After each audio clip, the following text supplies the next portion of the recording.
Would you like me to give you a name? Huh? Tony?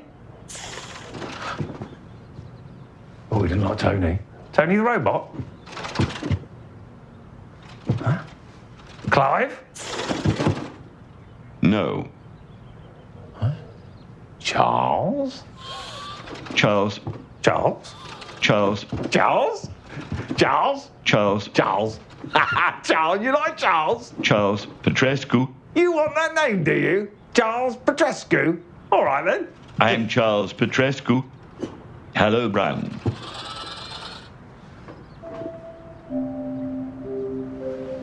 Hello, Charles. It's lovely to meet you. Wow. I am your friend.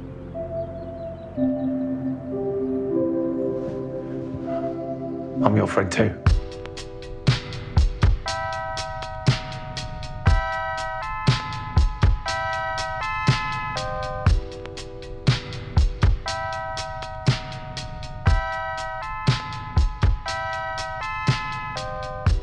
You're listening to The Night Before, a movie podcast. Each episode, we find a unique place in the city and share a drink and our thoughts about the movie we watched the night before.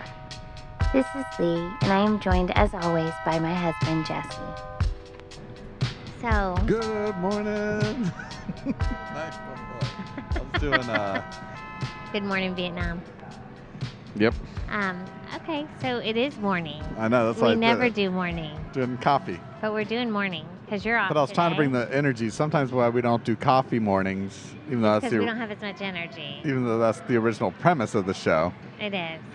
Because it's hard in the morning sometimes. But we've been up for a little while now. And you have the day off. And we're actually on our second cup of coffee. So the energy should be Kicking in soon. flowing in. Flowing in. We go to about 20 minutes into this episode and we'll be high energy. Mm-hmm. So we are at Armature Works in Tampa, which is kind of like a food hall, hangout type place. It's the food courts of the future. A fancy food The modern court. day food courts. It's a fancy food court. No shops involved, just food. So we stopped at Blind Tiger first to get a cup of coffee, which is not here, No. but it was too crowded, so we couldn't. I'll say We'll do check that our, another day. People should check our Instagram. I think they were scraping on their cups because they have these almost like nothing wrong against it. You see what I mean? They're scrimping on their cups. They're like a Well, Dixie everything costs type more these cup. days. But I think they just ran out and had to like True. get I the didn't grocery even store notice that. cup because it has that like flower design. But Yeah. they still have their little They still have their logo. Blind Tiger. But now thing. we're having coffee from Brew, which is a Tampa-based company. Yeah. And Well, I mean, both Blind of them are. Tiger, they Both of roast them are local. beans. If I had But to- they're both getting kind of bigger. But if I had to pick one, I'd probably pick Blind Tiger over in the Pepsi Taste Test Challenge. Blind Tiger wins. But just because one's a winner and one's a loser I don't know if I could pick. doesn't mean the loser's bad. But Buddy Brews, it's our home brew. It's what we buy at home We buy it at Publix now. because it's readily available in the mass market grocery store. It's still good. And the coffee shops are enjoyable to be at. They also have good food. I was eyeing the sandwich I've actually had before, the Kennedy, because their original location's on Kennedy Boulevard. Yep. Anyway, No, I would. so you're having listen, an Americano. I'm a I'm Buddy having Brew an iced old school. I coffee. remember going to Buddy Brew when their roaster was like in the main area. Yeah, me too. And they didn't even have a fancy table. They just had a little A wooden roaster. table. Yeah. And too. I want to say even like a cash box. Yes. You just went in. I went. Did we go together? No, I went with this guy I used to know named Corey Schaefer. Look him up on Instagram. Back then, The yeah. real Corey The Schaefer. Corey Schaefer days. And we went and grabbed some coffee at Buddy Brew, and it was kind of like a weird, awkward experience because I it had was a similar so experience. loud in there because the roaster. Yes. I had a very similar experience. And they had like 2 chairs. But you felt really cool. But when you went felt in like there. you were on the tip of something big. You were. I don't know whatever became of them and those little roasters. Buddy Brew. Oh, yeah, wait. They're pretty big now. They're in grocery stores. I sent my dad a sample pack for his birthday this year. only Buddy say that Brew. only because I put them as number 2 in the Pepsi Taste Test Challenge. I'll still drink a Coke. I'm not going to stand behind that. You know what I mean? I'll still drink a Coke. I'm not going to stand behind that. I think Blind Tiger and Buddy Brew are about tied for me. Neck and neck. Yeah, neck and Photo neck. finish. Neck and neck. I do have some coffee places I like better than either of them, but if we're comparing those two, they're about the same for me. That's what I mean, yeah.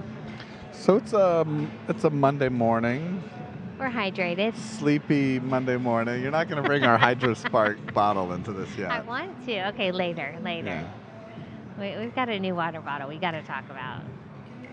It was a Father's Day gift. Yeah, we're tracking my... It's very exciting. We'll put something on the Instagram about it. How about Right. It's exciting. that? Night before podcast. It's the water bottle of the future. Hashtag not sponsored. Not Yes. a sponsor. Now, Buddy Brew, this is the official Buddy Brew podcast. Anywho.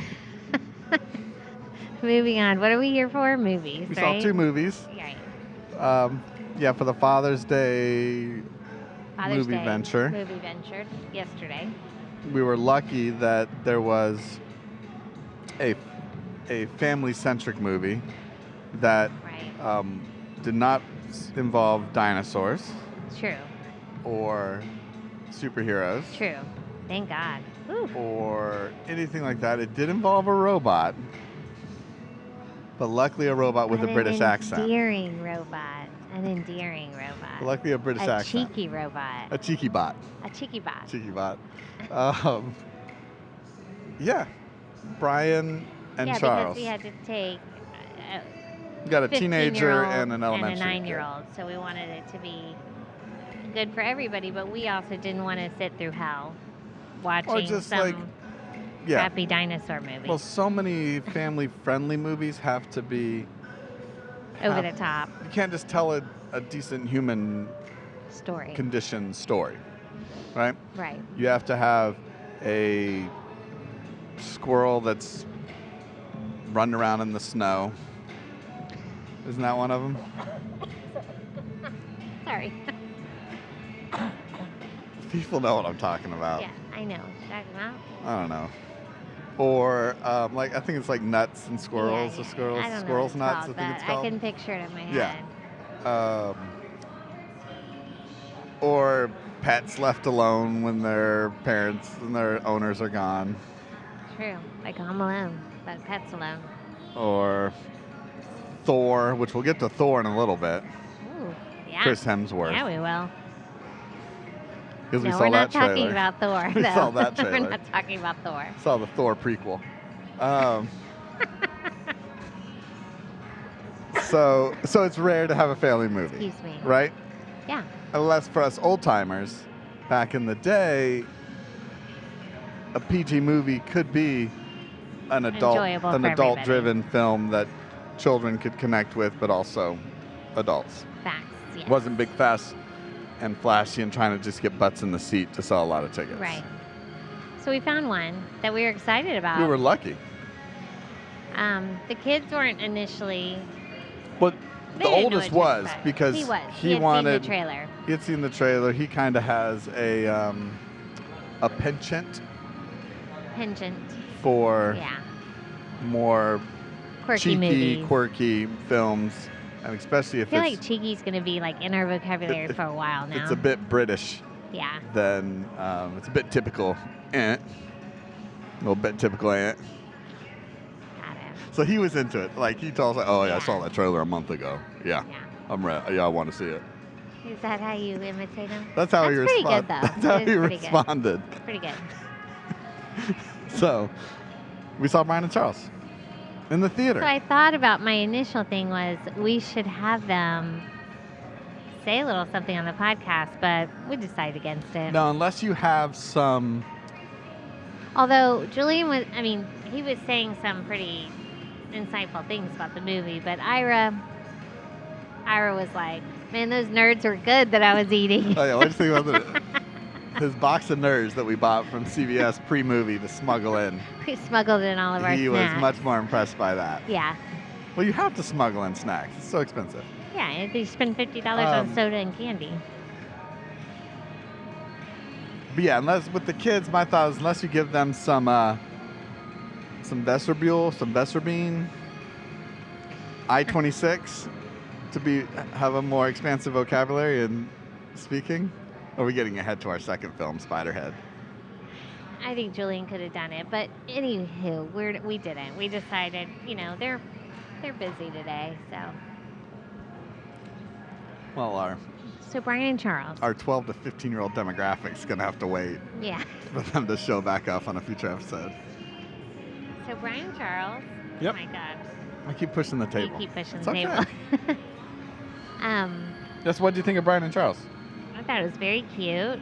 It was a little slow for me in parts, but I liked that. I liked the.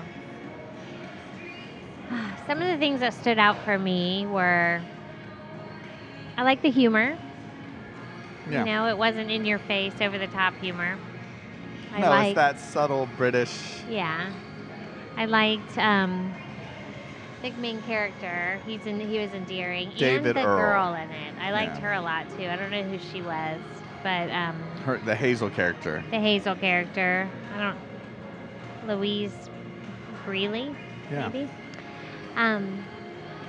I liked them. I liked the shots that they did, like if we're going like cinematography. So it looks really nice. When they would do the fields with the sheep or the cow or whatever they were.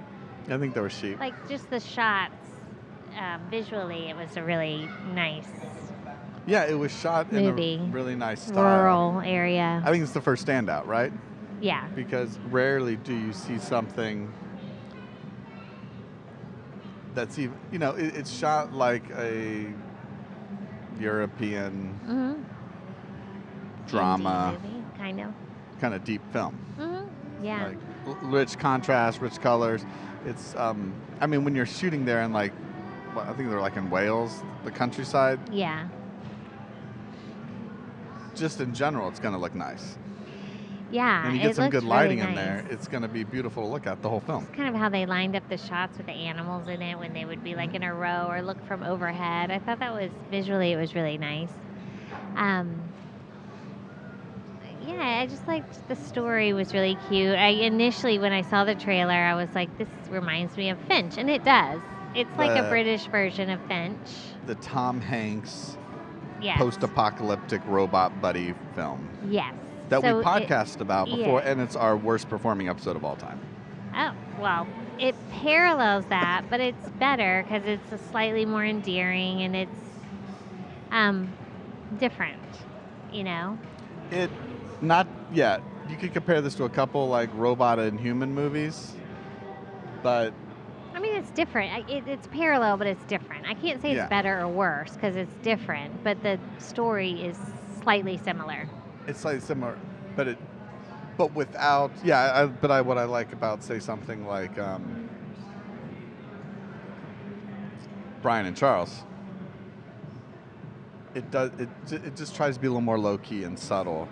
Yes, Where- it's more subtle. Where we love Tom Hanks, but Tom Hanks is Tom Hanks. Now you could say the same thing for Brian and Charles.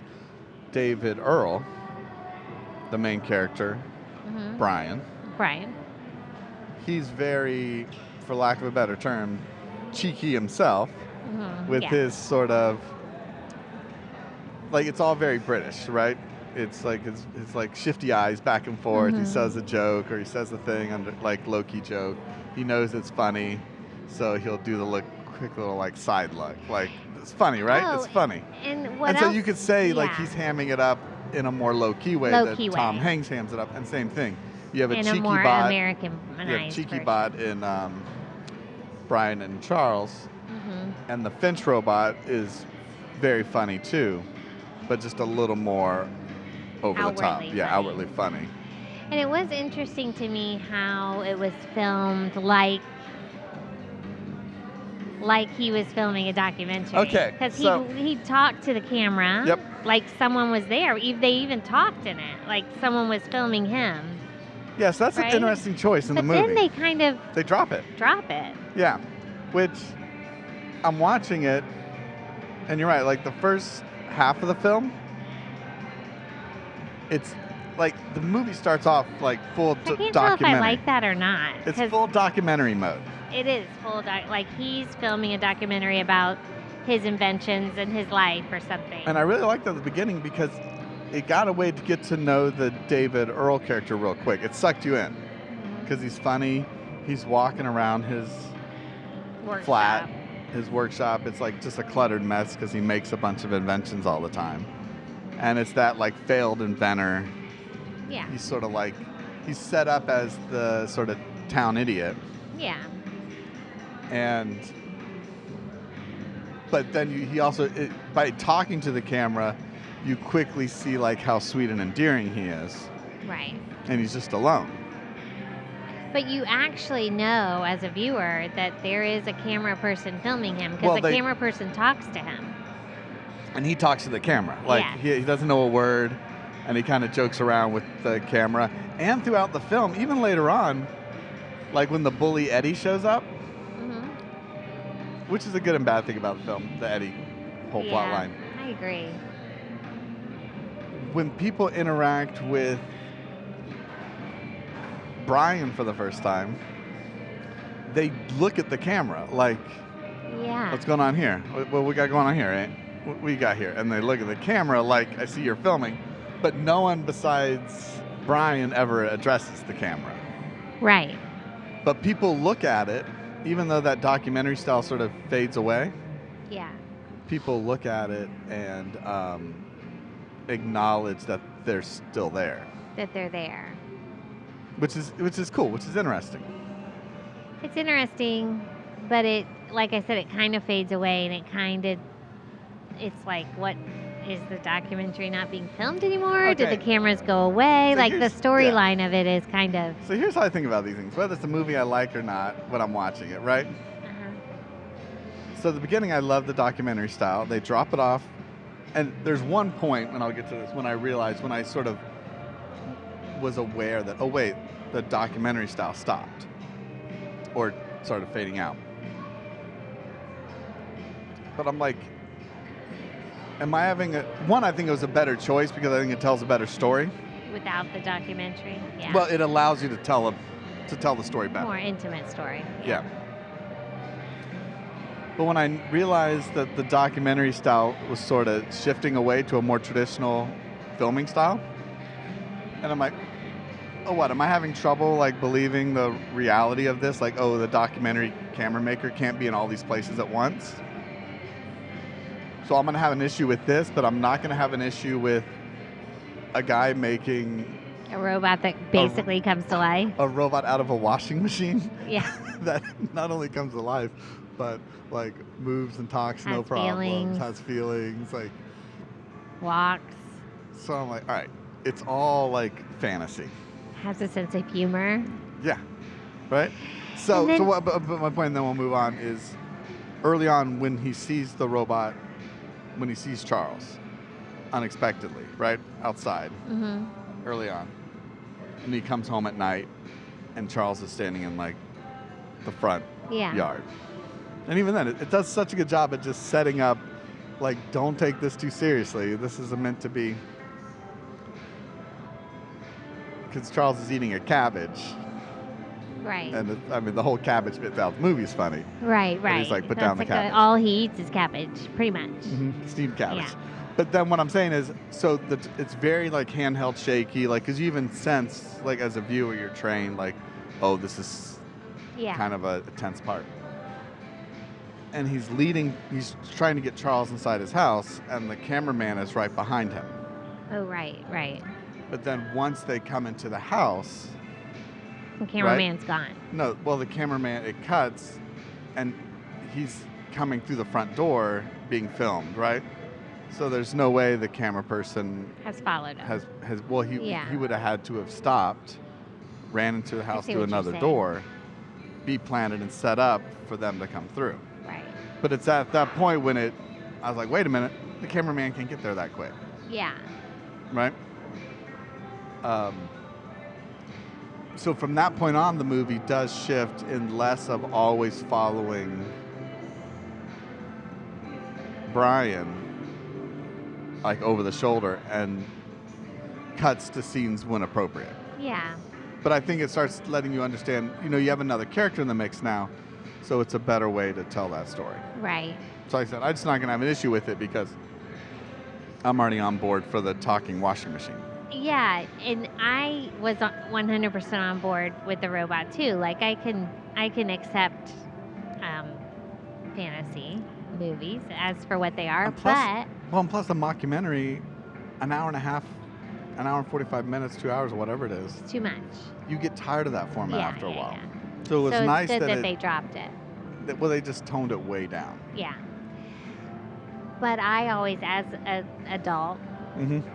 watching this, I do I would say at least 2 to 3 times for a second, I jump to my adult rational thinking and thinking, wait a minute,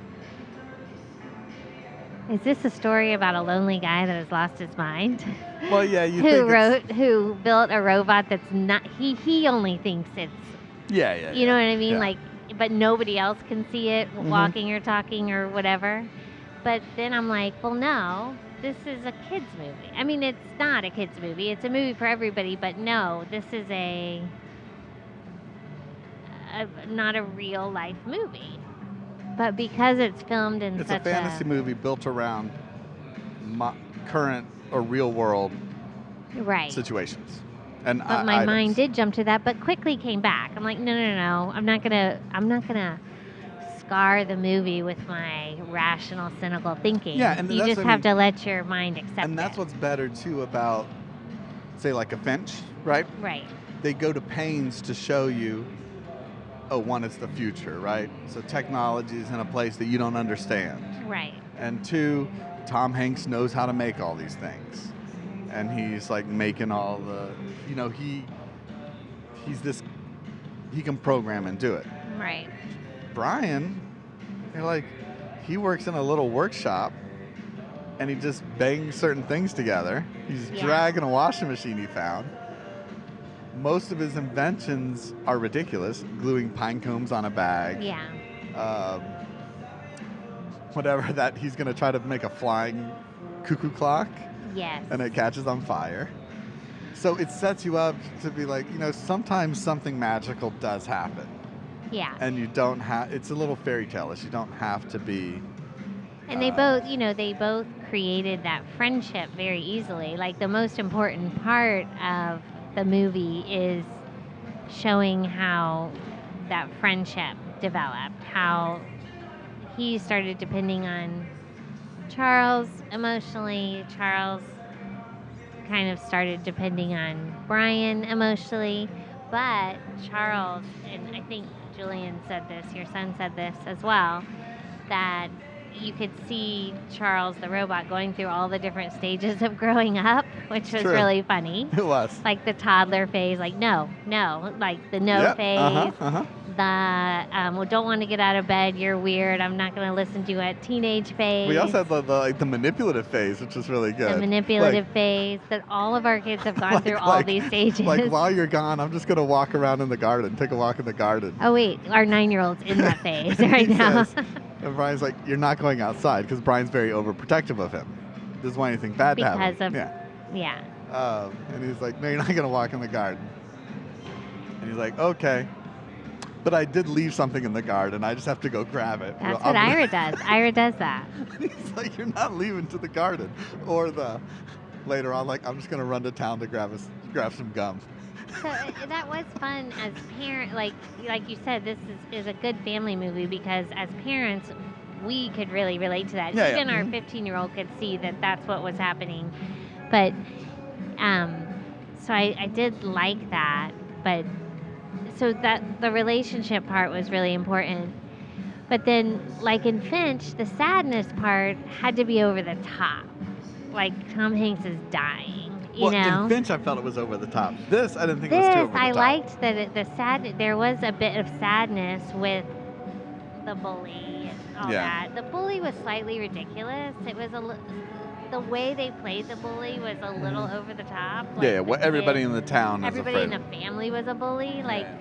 But the sadness thing was a little bit, to create empathy for Brian was a little bit less over the top than, oh, Brian's dying. And I liked that it was a little more Well, yeah, I felt it was a little more realistic. real world based. It was Charles really wants to see the world, really wants to see out what he's missing, right? Because even early on, right, Charles asks him, does the outside stop beyond these trees? Fence, yeah. And he And realizes Brian's he's like- keeping him I from. was like, no, the outside goes on forever. Like, it's huge. And he does a lot of part of the movie. So part of the realization is, hey, you can't just, create something and then just like keep it for your own thing. You have to let it grow and be it's its own like your person. kids. And you have to let it have hardship. And that get kind in. of touched me because Yeah, yeah. we're sending a child out to college, and Yeah. it was kind of the same thing. Like, then at one point, as much as you want to shelter them from everything, you have to let them go, let them loose. And So I that's felt what it he was did. one of those good movies too that had that arch that all characters grew as well, right? The bully was confronted by the town and everything like that, but Brian grows and Mhm. kind of getting companionship and understanding relationships and not just becoming like a hermit. Charles grows and understands what Brian's trying to do for him, but at Right. the same time as that, the Hazel character gets out from under like the controllingness of her mother. Yeah. And so, but it's another thing, right? Because it was a slight little, felt like subtle thing, right? Because her only companion, Is her mom. is her parrot Oh, it's her parrot. that she keeps trapped in a cage. And like, what does a parrot do? Like, it mimics what you say, it stays in a cage, Right. it can't fly free. So she's in a similar realm. And so, like you said, trapped by her mother, she's trapped in a house by her mother. Right. She's That's- trapped her parrot. And she can't even be loud when they're over talking because her mom might get mad. And so, like, everybody's trapped in these little cages. I mean, Right. that was the most obvious. Yeah. And it's about, like, learning to not be stuck in those cages, I felt. That's the theme. Yeah. Yeah, Which which I is thought a it's a much really better like theme than, say, something like deeper Finch. grown-up theme that kids might not get that theme, but Mhm. the story for kids is a good story. Yeah. But just as a script, it was so well, like, I felt everything Right, the was arch of thought the about. story, yeah. All the different folks. They story mapped it well. Yeah. And you could say Brian is in a cage in his whole town, True. but he is happy with where he's at. He's got Right. everything he needs there. Especially now that he has companionship. Because he's seen it, he's lived it, where Charles needs to break free. Right. Which, again, is another part of the ridiculousness of it, right? Are we going to let a robot I know, I just was like, roam the world? it's like, I don't know if this is a good idea as a parent. I'm like, is everybody going to accept him? And what, he's going to Hawaii But- on a train right? from England? Well, listen, he gets there one way or another. Yeah, because he got He's going to Honolulu. because he got a round the world ticket. Right. It's not Honolulu, right? It's And Honolulu. around, Honolulu. oh, I don't know. No, that's how That's how he Charles says pronounces it. On a loop loop. Yeah. I want to go to Honolulu. Because But yeah, he got him a round the world your ticket. First step is Honolulu, and I'm like, how is he going to Honolulu on a train? But that's not the point. Yeah, again, it's like, it's fantasy.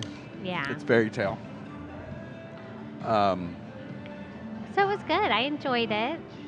Yeah, it was also neat. It was a little It's kind a of. good Father's Day movie. It's for a good sure. Father's Day movie. Really good. But it was just refreshing. We don't, like I said before, it was just nice to even see something like that in a theater. Yeah. That stuff you can see on Netflix and Hulu, like this smaller Yeah, channels. yeah. But to get a theatrical run, Was nice. even though it There might be wasn't out a in lot a of week or people two. in there, No. but it was nice. But kudos to that. And my other little thought watching it,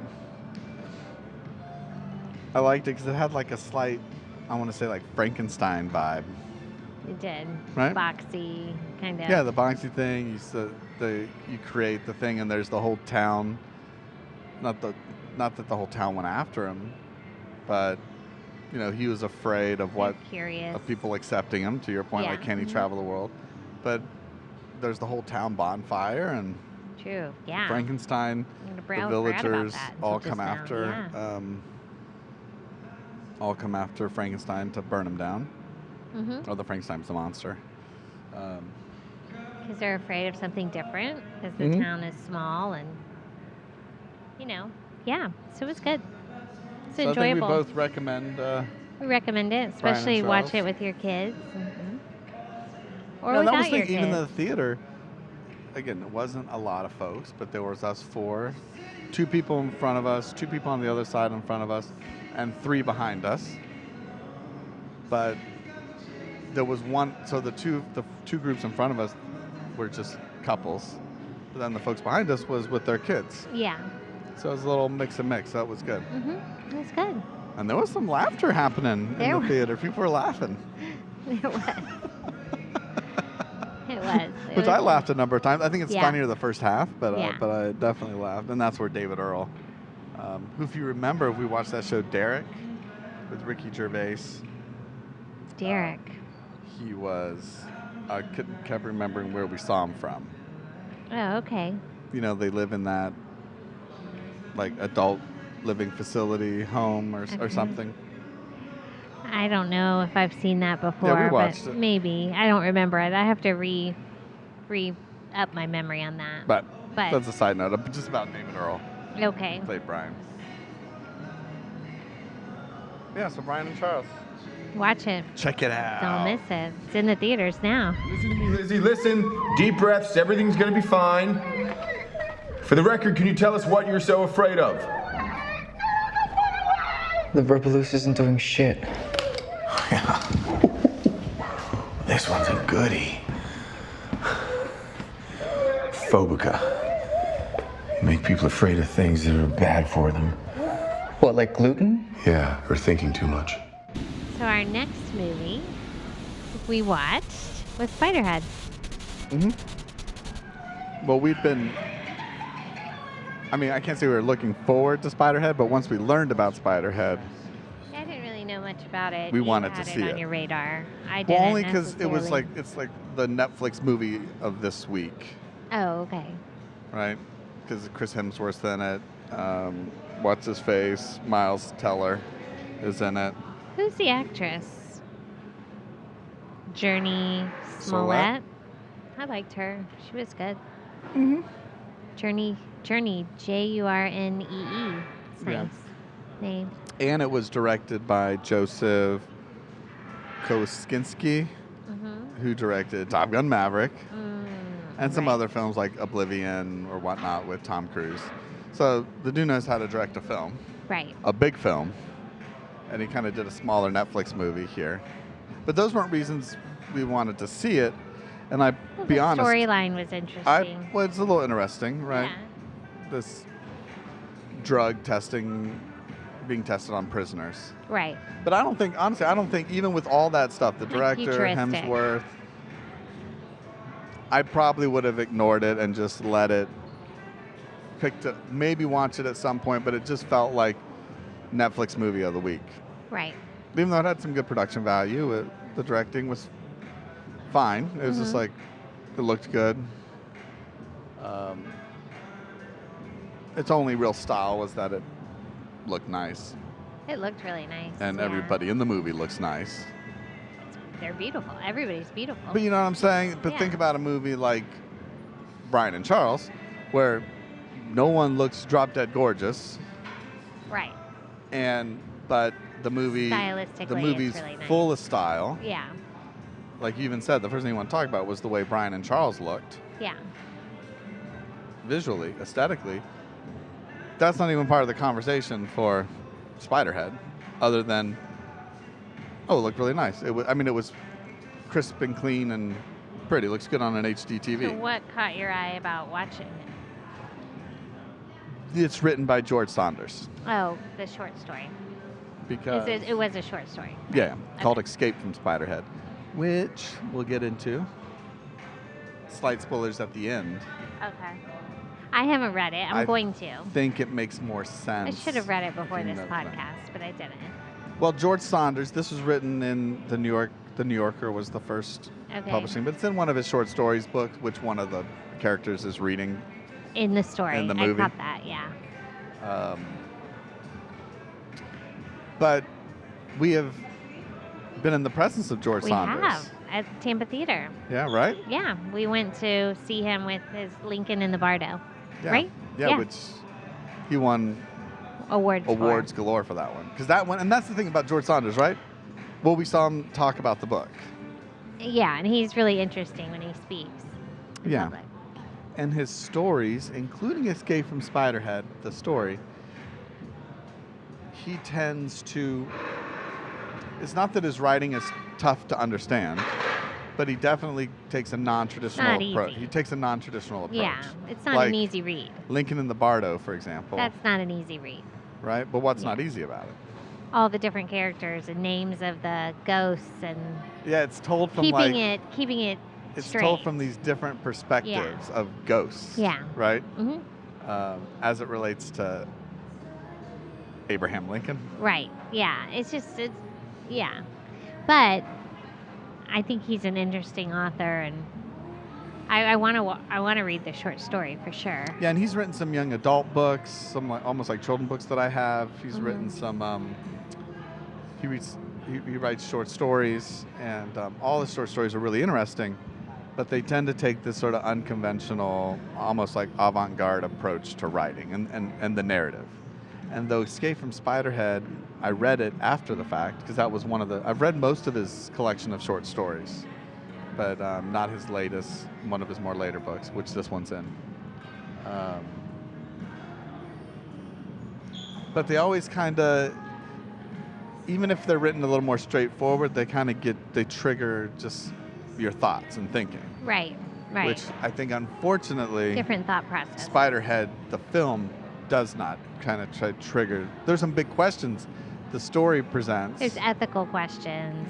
But I think the movie, unfortunately, but thinking about it, is the director of Top Gun Maverick, right? It ends kind of like Top Gun Maverick does. Right, right. In a big like showy a typical film. Yeah. But we won't get to the ending just yet. Yeah. I felt this movie was really good. The non-intellectual reason why I was pulled to it was the character from Top Gun Maverick, the actor. Teller. Because I hadn't really seen Miles him much until Top Gun. And he killed it in Maverick. And he killed it in Maverick. And he does a did good job well, in and this. he did well Here's in the this. thing. Everything about this movie. I liked his character in this movie almost better than in Top Gun, but well, yeah, this character. I think he plays it well. He plays it a bit empathize better. with him.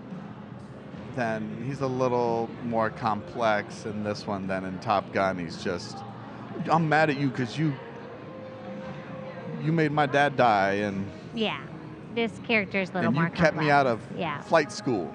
Yeah. I hate you, Tom. I like your intonation when you talk about that. Well, that's how his character comes off in Maverick. He's a little more dumb. What? Oh, you're not going to pick me for this mission. Less deep. Yeah. Yeah. So. More one note. Yeah. Where in this one, he had at least two notes. Yeah. I mean, I liked him in this movie more. You could see his, contemplation of the ethical of what he's being put through and kind of the decisions he's making. And he does a good job as the person, like the viewer, right? He is sort of exposed. He sort of starts to understand the messed upness of this experiment. Right. And he starts putting it together. But at the same time, he wrestles with the guilt of his past actions. He's there. So like he deserves it. I deserve whatever's coming to me because I live in a torment one way or another. What happened. And it's this, there's this kind of interesting juxtaposition between like this really wonderful kind of almost free and open prison life, right? It creates the illusion of freedom in all you do. But the reality is because of these drugs they're testing on you, they're being 100% controlled. You have no control over any of your thoughts or actions and your emotions. The one things you do control, even in prison, you don't have control. And that is the true. Which is why they give them all the freedom, because they're really controlling. They're giving them drugs to be obedient. And the movie does a better job of presenting that world than the short story does. Right. Because I think the short story focuses on something a little different. The short story focuses a bit more on your own prison of your mind. Oh, okay. And it's the escape from Spiderhead, right? The story's even called that, not just Spiderhead. Okay. Where this movie is literally a film about escaping the prison of Spiderhead. So the movie makes it more literal, where this happens Yes. a lot in Yes. literature, right? Where the literature is more figurative, and the movie puts it more into the literal sense. Yeah. Which And kind of granted, dumbs down a little and granted, bit. this is a 145-minute movie, Right. which means it's about a 100-page script Mm-hmm. or so. It's about a page per minute, typically, is how scripts work. This is a 10-page short story. Mm-hmm. Oh, yeah. So I'm not one that says, oh, hey, your short story has to be, your movie has to. I don't like it when they copy the same beats. Right. There are some things lifted directly from the short story, like verbatim, and put in this film. But it's like that movie Burning we saw, right? Which Burning, the film was excellent. Yeah. One of the best films I've ever seen. Yeah. The Korean film. For sure. Which was based on a 100%. Japanese short story, We loved it. which kind of took some different routes.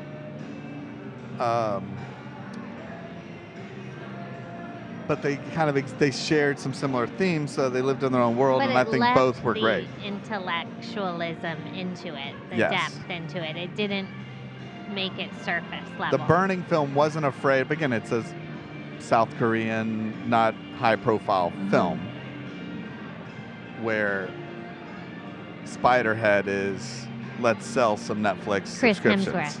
Right? Yeah. Chris Hemsworth, to me, he's beautiful, obviously. To me, was the worst part of the movie. Well, it's again. I don't like him, I guess. I don't know. I haven't seen enough of him. Well, Because here's his the hard- types of movies he does, I typically don't see, maybe. But Well, it was nice to see him break free from Thor for a change, because, like, if you pull up on Letterboxd, like, what has he done that it's I would have Marvel seen? movies. Marvel movies constantly. Yeah, and I don't typically see a lot of Marvel And movies. The most memorable thing before all the Marvel movies is the Cabin in the Woods film, Okay. which is really good. Yeah. But that's pre-Hemsworth mania. So I thought he played his character well. I mean, for what he was supposed to do, I think he did a good job. He was distracting for me, and I think that's the trap. I think some big beautiful stars get into. Well, he signed a deal with the devil in Marvel, and Yeah. he's forever Thor now. I mean, we've said this about other stars too. I can't remember who, but you get in this trap of they can't. It's hard to believe them, like Megan Fox. It's hard to believe her in any movie. They're just too. Well, you get I don't know. typecast as that character. Yeah, so that he was distracting. But for even me. that, but it also kind of, you get typecast and it limits your options, especially for such a high-profile thing like him as Thor. Now, granted, I think about it. His legacy in life, unless something drastically changes in his older age, is that he's Thor. He's Thor. But He's how going to be bad a is big that muscle guy. in a life you live? It's not bad. That you're It's known terrible. forever it's as not terrible. Thor. It's a good. I mean, he's. But like someone like Brie Larson, who has publicly come out and saying she is regretful of some of her decisions to be in the Marvel movies because she's Captain Marvel or whatnot, Yeah. because it has limited her But options she's and done so opportunities. much before that you don't typecast Because her she's a in real that. actor. Yeah. Hemsworth. All right. He's a pretty boy. I didn't say it. You said it. But again, I mean, one of my it's things. hard. It's hard to So what like you him s- in a movie. Yeah. So I felt. Part of me is like, okay, he's doing a good job in He this did do a good job. as being the fake friend. Like his role is to manipulate and control Yeah, these and he prisoners. did a great job at that.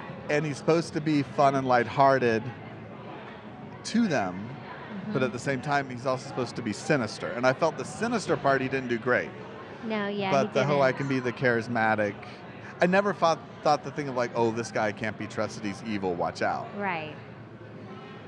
I don't think Hemsworth was there in his range. Yeah. No, he wasn't. And the other part that was really distracting, the only thing that ever got me out of character, and again, I'm thinking back to Cabin in the Woods, which he did way before any of the Marvel stuff.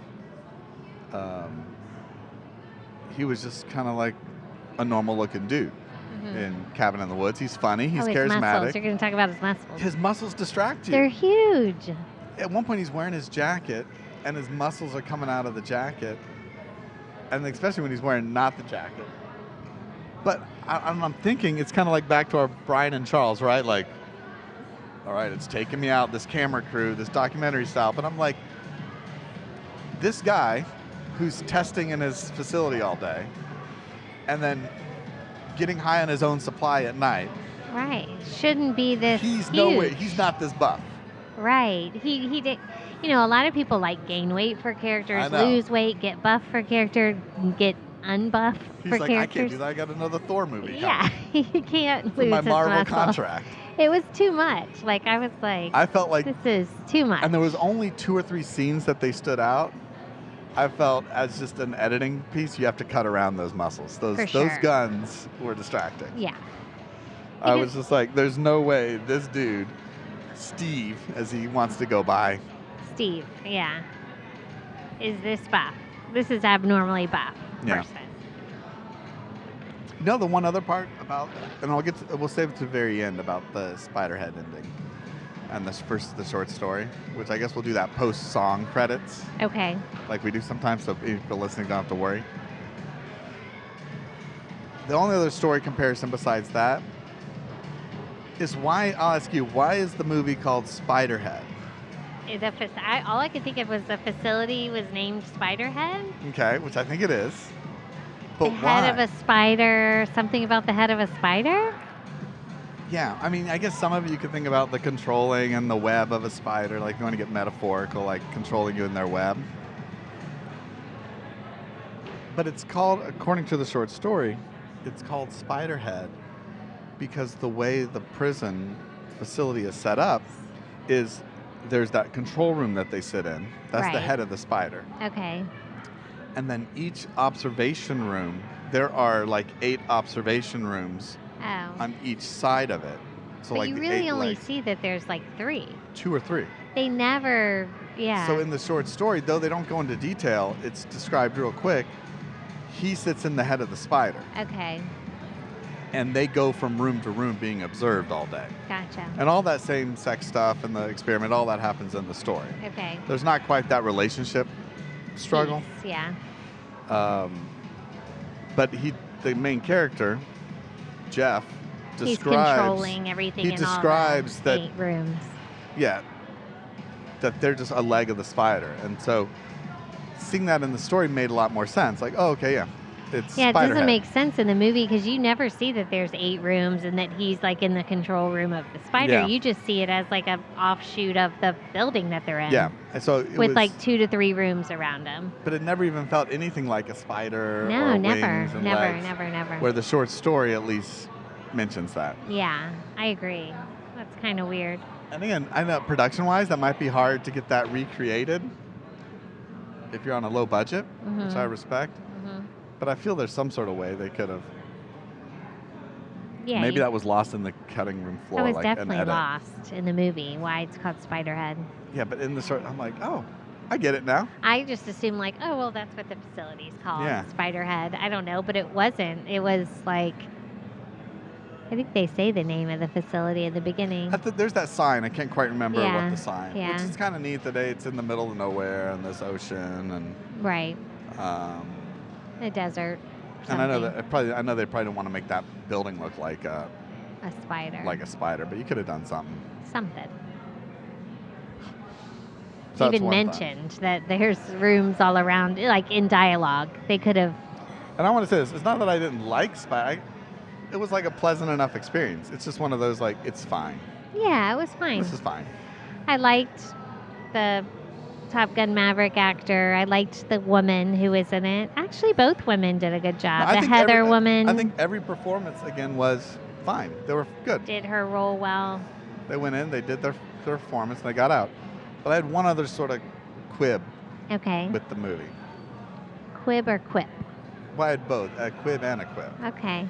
So What's a which one do you want me quib? to go first? I'll do the quib. I don't know. The soundtrack. Thoughts?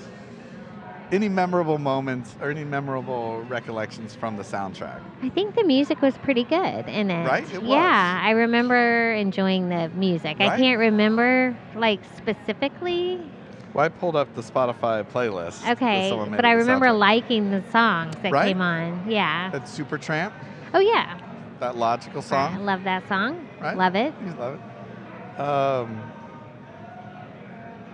I'll Take You There by the Staple Sisters. Oh yeah, that was good. Right? Yeah. Dun, right? What a Fool Believes by the Doobie Brothers. Right. Yep. Right? Oh, more than once, She Blinded Me with Science. Oh right. Which is, obviously metaphorical. Roxy Music's More Than This. Oh, okay. Okay. Right? Yep.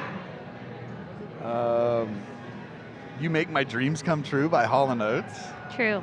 Yeah. So it had a really good soundtrack. Crazy Love at the end.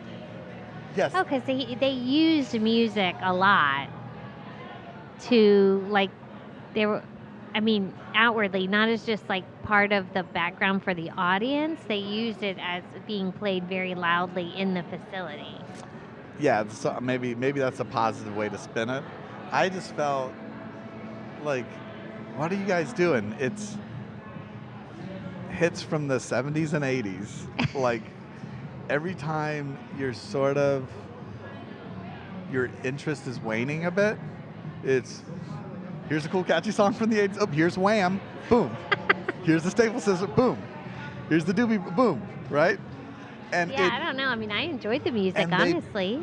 they pump it in the mix. But It's I not like am it's- the genre. I am the That's what I'm saying. It's audience that's going to enjoy that music. It's not that it's background music. It's not. It's part of the story. Full front and center in Yeah. the thing. Now I get some of it. You could be okay. It's that sort of feel good, nostalgic, even for the characters. So maybe I can get behind that a bit.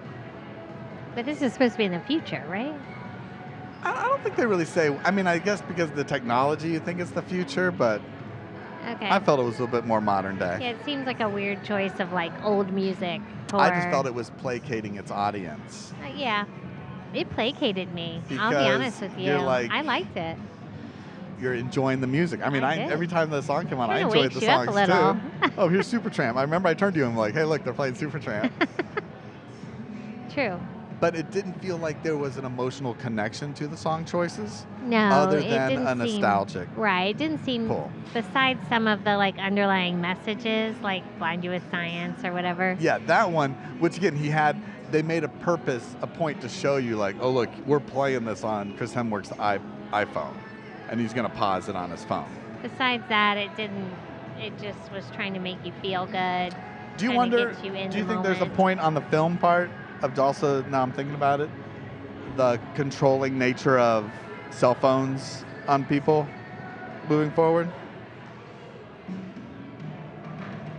What do you mean? Because all the things were Controlled on a cell phone. by a cell phone. Yeah, that's true. That could have been an underlying message. I mean, it's not Was that in the story? It's not in the short No. story, no. That could have, because all the emotions, everything was controlled on the phone. Yeah. And if you had control of that phone, you had control. Because at one point I was thinking, like, is it that easy just to steal someone's phone and completely kill someone, basically? I know. That or Darkenflux, Darkenflux or whatever. Darkenflux? Because that seems a little like, you need like Face ID or something on that phone. I know, right? Some kind of PIN number, but it was that easy. Yeah, the security measures weren't And that. that could have been No two-step authorization. That could have been authentication. a parallel of phones controlling everybody's emotions, which they really do. I mean, you lose your phone, you're anxious Yeah. for the day. You can get some Darkenflux in there. You're freaking out if you Yeah. lose your phone. Your life is missing. Then you get that phone, you got that N40 in you, and you're happy and everything looks wonderful. True, and then you're looking at social media and you're paranoid. Yeah, and You're missing out on life. So like I said, I think the movie had a lot of good ideas in there that if it was daring enough to be not so placating, so people-pleasing, or trying to hit the lowest common denominator of viewer, I felt it could have been like one of these like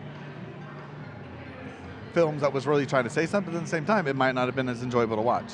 True. Because here, this was just like Friday night film, plop it on Netflix. Yeah. You're already paying for the subscription anyway. Right. You could do a lot worse. True.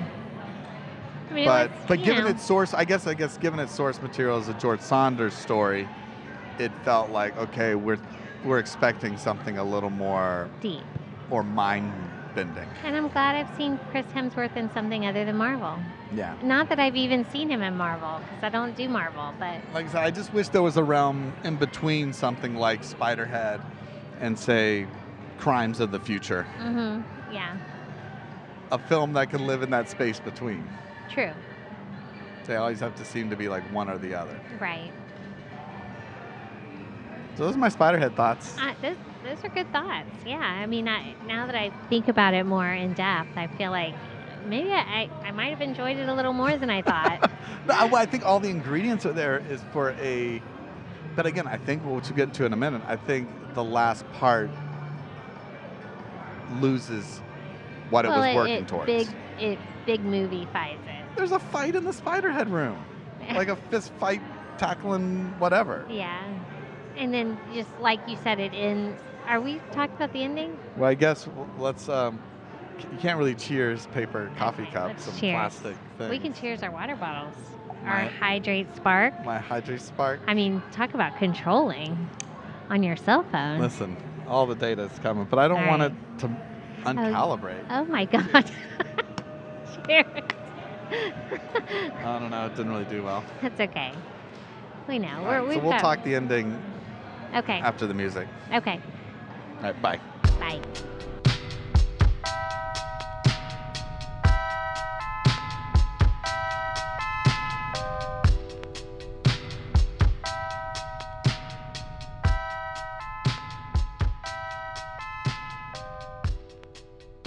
Okay, Okay. real quick. Okay. This is like our ending bonus bit, Okay. ending talk. Yes. So the ending of Spiderhead. Is big. Yeah, what? So, So I mean, they- do you like... They escape. Yeah, they escape. I didn't Hemsworth like. crashes into a mountain. Yeah. The That was police are surprising to coming. me, actually, that he crashed into a mountain. So I didn't mind that part. Well, because he sees all the beautifulness and doesn't right. see... Yeah. And he's, His Moby pack is broken. it's broken. He's going through all the things Which that what a he's poor- put all of them through. My thought is, what a poor design. It's constantly It's breaking. glass. Yeah. I mean, if you bump up against something, the whole thing breaks and you could potentially die. Yeah. That seems a little like it should be inserted in your skin Yeah. in some way. I mean, they do that now, Or like presently. or like the thing people get installed like up in their upper chest. Their heart Yeah. or birth control is even like Yeah. But anyway, entered it's into your arm. side note. It just seemed like a poor design that people Yeah. were constantly breaking their Moby pack on But their they back. have to change those modules a lot, you're changing which is things, why which- you can't put it in your skin. Yeah. But still having that somewhere that you're not going to be constantly hitting. Hitting it. Yeah. Seems like But you anyway. could sleep and break it. But anyway. So all of a sudden it turns into this like action packed Well, he's movie. trying to save his girlfriend, basically. His He's new not interest. and he's not gonna inflict what they want him to inflict on her. And And it's revealed real quick at the end that, oh, both of your sentences are like over. Y'all could have left already. yeah, but you didn't.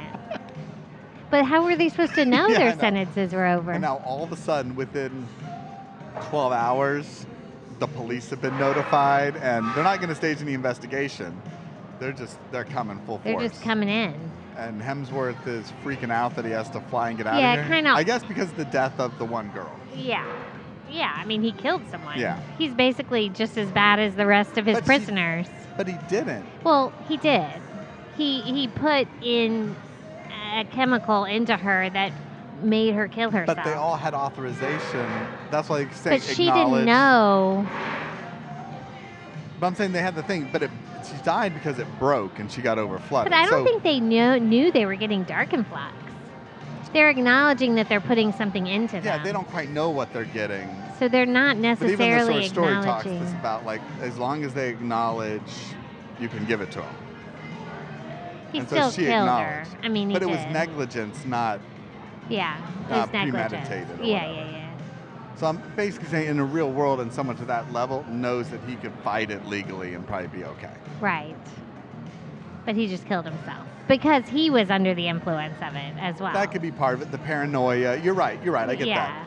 Because he was being controlled by Jeff, and he upped the paranoia and all the other stuff. Yeah. You're right. So I could see that.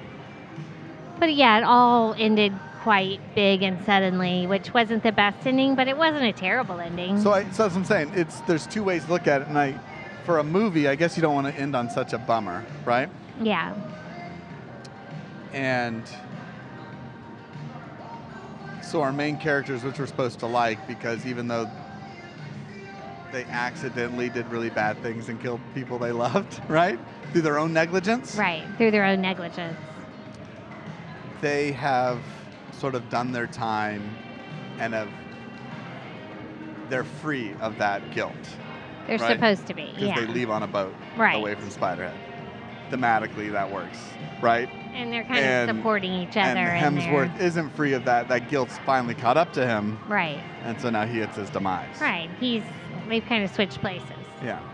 I just felt it could have been done without all the fighting changing. I agree. Like I said, it doesn't have to follow the same I ending never of loved the of the huge story. amount of violence. Yeah. But the story takes a completely different meaning of escape from Spiderhead. Oh, okay. Jeff is confronted, the same thing with giving those females, there's like Darkenflux. Right. And he doesn't want to do it. And he doesn't want to inflict pain on anybody else anymore. And he does get in a big argument with the Hemsworth guy, Steve. But he ultimately decides to override himself with Darkenflux, Jeff. Oh. And he kills himself. Kills himself. Right? Gotcha. In the book, in the story. He floods himself with the Darkenflux and dies. Instead of doing it to one of the girls. But he says he's free of he didn't kill anyone with this decision, and he's free of the torment and guilt he's always had. This idea that the guilt will always live with you. Right. And that's how the story ends, him saying, like... But he dies. Yeah. In the story, yeah. Saying, I've escaped Spiderhead now. I'm free of it. I'm free, and he goes, at least I know in this moment I won't. Yeah, so that's interesting. So they put it at a more surface level of escape, the literal sense. Yeah. Rather than the Where story, the they're story's like more about mentally how do you escaping live with that, with yourself. with that guilt and pain, and are you going to continue to be controlled by it or not? So it just takes a different approach. One's the hopeful part, the movie with the whole action scene, just could have managed the action. And one's the dark part. Or the other is the darker, your internal guilt piece, right? Escape. Yeah, so that was basically the story ends a bit Interesting. I like it. darker. I'll read it. So I suggest you read it. It's just, For sure. and I think it's one of those ones where I think it's probably better to have seen the movie first than read the story anyway. Yeah. Okay. So anyway, but again, I don't know. I can't say, I wanted him to die at the end to take that same path. Yeah, I don't think I I don't would think have that liked makes- that. I don't think that would fits make a the good tone movie. of that movie. Yeah. But I think you could have done something a little bit like just not overpowering in a physical sense, but just in a way of like personal empowerment. Right. Of just like walking out of those doors on your free will without the escaping part. Just Big escape scene. walking out free will. Hemsworth's left there like standing on the stairs of the main door. Maybe the Trying to make police money, boats. though. The police boats are still coming in. You know, what the mass is like. Explosions and violence. No. We've talked about You this know, before. But he's standing there on the steps. The police boats are coming in. Now he becomes, now he's trapped by Spiderhead. He's always been trapped. He's been a prisoner like them the whole time, but he can't leave. True. And now he they're becomes free. the prisoner. They walk down. He doesn't have to crash into a mountain, But if you want to make money, you do. You need a big fire explosion. I guess. So anyway, I All felt right. the ending could have been a little more in line or in line with everything else the movie was going for. Yeah. I felt that would have been more in line with it anyway. When it takes that tonal shift Right. of, but sometimes it can take, like Maverick, Top Gun Maverick, takes somewhat of a tonal shift its last half and has that big sequence. Same director, but it works really well there because I felt it was in keeping. We talked about this in our Maverick episode, right? It's in keeping with that relationship dynamic Yeah. True. and atoning for the past better. Mm-hmm. They're very similar in their endings in a way. Similar. Very similar. Both involve planes. Yes. Well, same director. He's got access to planes during Yeah. both of these movies. So, all right. We just Okay. got to get out of here. This place get is outta here. packed now. It's it was, getting It was a packed. ghost town when we got here. It is packed now. It's hopping for a Monday. Yep. All right. All right. Bye again. Bye.